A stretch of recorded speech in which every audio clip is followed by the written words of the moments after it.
చందమామ కథ యమునా సుందరి. అనగనగా ఒక ఊళ్ళో సీనయ్య అనే కుర్రవాడు ఉండేవాడు. అతని వద్ద పూర్వులు విడిచిపోయిన ఒకే ఒక ఆస్తి, ఒక సితారున్నది. ఆ సితారు మీద శృతి పెట్టుకొని సీనయ్య పాడటం ప్రారంభిస్తే ఆ పాటకు ప్రపంచమంతా స్తంభించి తన్మయమైపోయేది. నెమళ్ళు, లేళ్లు, నాగులు ఆలకించడానికి వచ్చేవి, మోడులు చిగిర్చేవి. ఇటువంటి అద్భుతమైన గానం ఎన్నడూ ప్రతిఫలం కోరి చేయలేదు సీనయ్య.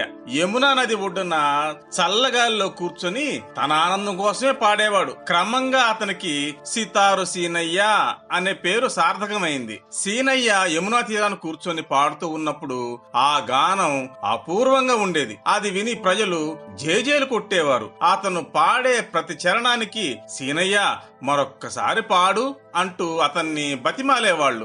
యమునా నది తీరాన్ని కూర్చున్నప్పుడల్లా సీనయ్యకు చెప్పలేని ఉత్సాహం పొంగి పొరలొచ్చేది. అక్కడ అతను మధురాతి మధురమైన గానం చేయగలిగేవాడు. ఆ ఆవేశంలో అతను ఈ యమునా సుందరిని పోలిన సుందరి ఈ 14 భువనాల్లోనే లేదు అంటూ ఉండేవాడు. యమునా తీరాన్ని కూర్చొని పాడుకుంటూ ఉంటే సీనయ్యకు నిద్రాహారాల అవసరమే లేకపోయేవి. ఒకనాడు సీనయ్య యమునా సుందరిని పొగుడుతూ పాడుకుంటూ ఉండగా యమునా నది మధ్యలో ఒక సుడిగుండం చుట్టుకొని గిరగిరా తిరగటం ప్రారంభించింది. అందులోంచి క్రమంగా ఒక కిరీటధారి తల కనిపించింది. ఆయన ఎంతో ఆకర్షణీయంగా ఉన్నాడు. ఆయన యువతలకు వస్తున్నాడనగా యమున కెరటాలు భయభక్తులతో అటు ఇటు తప్పుకొని దారి చేశాయి. ఆయన సీనయ్యని పిలిచి, చూడు సీనయ్య, నన్ను సాగర మహారాజు అంటారు. భూలోకంలో ప్రవహించే జీవనదులన్నీ నా కుమార్తెలు.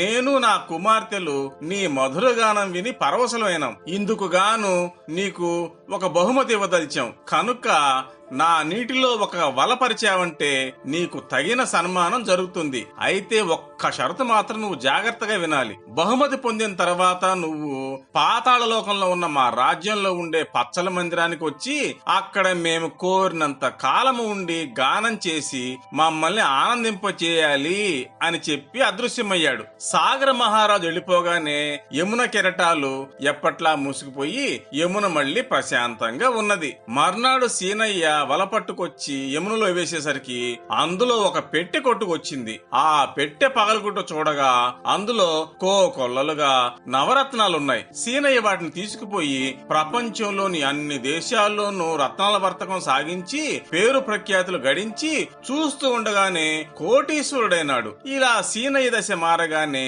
ఎన్నడూ ఎరగని వాళ్లు సైతం అతని ఎదుటికొచ్చి ఎంతో గొప్పగా పొగడసాగారు. ఎవరేమనుకున్నప్పటికీ సీనయ్యలో మాత్రం కాస్తంత కూడా మార్పు రాలేదు. ఎప్పట్లాగానే సితారు చేత పట్టుకుని యమునా తీరాన్ని కూర్చొని హాయిగా నిశ్చింతగా మధురగానం చేసుకునేవాడు. పాటలతో యమునను పొగడ్డమే కాదు, ఎంతో ఆప్యాయతతో దేశ దేశాల నుంచి తెచ్చిన అపూర్వమైన కానుకలు, అలంకారాలు, మణిహారాలు తన యమునా సుందరికి అర్పిస్తూ ఉండేవాడు. ఈ విధంగా 12 ఏళ్లు గడిచిన తర్వాత ఒకప్పుడు రత్నాల వర్తకం కోసం సముద్రం దాటి విదేశాలకు పోవడానికి సంకల్పించుకున్నాడు సీనయ్య. అది దూరపు ప్రయాణం కావడం చేత చాలా రోజులు పట్టింది. సీనయ్య యథాప్రకారం ఓడ మీద కూర్చొని యమునా సుందరిని పొగుడుతూ పాడుతూ ఉన్నాడు.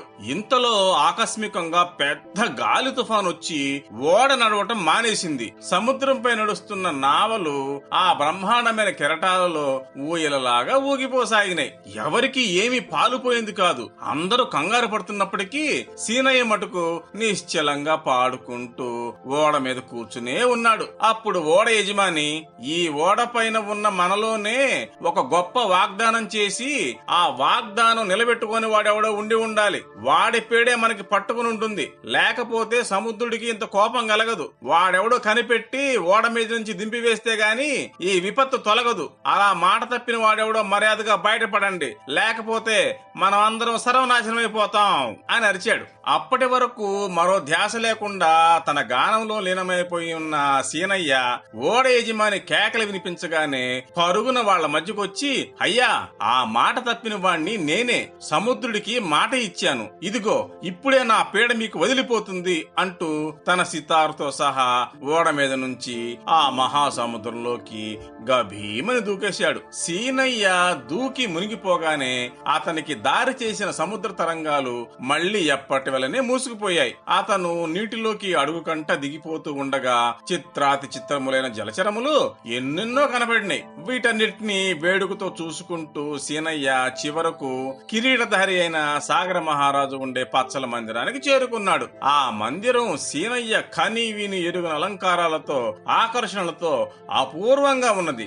ఏమయ్యా సీనయ్య, నీ కోసం మేమిక్కడ 1 కాదు 2 కాదు 12 ఏళ్ల నుంచి ఎదురు చూస్తూ ఉంటుమే, మమ్మల్ని మరిచిపోయినావా అనేసరికి సీనయ్య, మహారాజా, నా యమునా సుందరిని తలుచుకుని గానం చేసుకుంటూ ఉంటే లోకమే మర్చిపోయాను, నిజమే, మన్నించాలి అన్నాడు. అప్పుడు సాగర మహారాజు సీనయ్యను ప్రేమతో భుజం తట్టి, అయినా పర్వాలేదులే, త్వరగా సితారు తీసి వాయించు అని ప్రోత్సహించాడు. సీనయ్య సితారు చేతపట్టి గానం చేసేటప్పటికల్లా నెమళ్ళు, లేళ్లు, నాగులు ఆలకింపడానికి వచ్చినాయి. కిరీటధారి అయిన సాగర మహారాజు ఆ సంగీతానికి తన్మయుడై సింహాసనం మీద నుంచి లేచి నృత్యం చేయసాగాడు. ఇంతలో కోట్లో నుంచి బిలబిలమంటూ 30 మంది అపురూప సుందరులైన కన్యలు అక్కడికి వచ్చి నిలబడ్డారు. వారిని చూడగానే మహారాజు తన నృత్యాన్ని ఆపి, సీనయ్య, నీ పాటకు మేమందరము సంతోషించాము. ఈ 30 మంది నా కుమార్తెలు, వీరిలో ఎవరు కావాలో ఎంచుకో, ఆమెను నీకు ఇచ్చి పెళ్లి చేస్తాను అనేసరికి సీనయ్య ఒక్కొక్కరిని చూచి 29 మంది కన్యలు తనకు నచ్చలేదన్నాడు. చివరకు మిగిలి ఉన్న కన్య వద్దకు వచ్చి, ఈమె ఒక్కర్తే నా యమునా సుందరిని పోలి ఉన్నది అని తన సంతోషాన్ని తెలిపాడు. ఈ 14 భువనాల్లోనూ ఈమె ఒక్కర్తే సుందరమైంది అన్నాడు సీనయ్య. ఆమె కిలకిలా నవ్వింది. ఈ నవ్వు అచ్చం నా యమునా సుందరి ప్రవాహధ్వనిలాగానే ఉన్నది అని పొంగిపోయాడు సీనయ్య. మరికొంతసేపు పరికించి చూడగా సీనయ్య దేశాల నుంచి తెచ్చి యమునా నదికి అర్పిస్తూ వచ్చిన ఆ చిత్రమైన మణిహారాలు, అలంకారాలు అన్నీ ఆమె ఒంటి మీద కనపడ్డాయి. అప్పుడు కిరీటధారి అయిన సాగర మహారాజు చిరునవ్వు నవ్వుతూ కిలకిల నవ్వే ఆ యమునా కన్య చేతిని సీనయ్య హస్తాల్లో ఉంచుతూ, సీనయ్య, ఇంతకాలం నుంచి నీ సితారు ఎవరి గురించి అయితే గానం చేస్తూ ఉన్నదో ఆ యమునా సుందరే ఈమె. నీవు తెచ్చిన కానుకలన్నీ ఈమె అందుకుంటూనే ఉంది. మీరిద్దరూ ఈ పచ్చల మందిరంలోనే హాయిగా ఉండండి అని దీవించి ఇద్దరికి వైభవంగా వివాహం చేశాడు.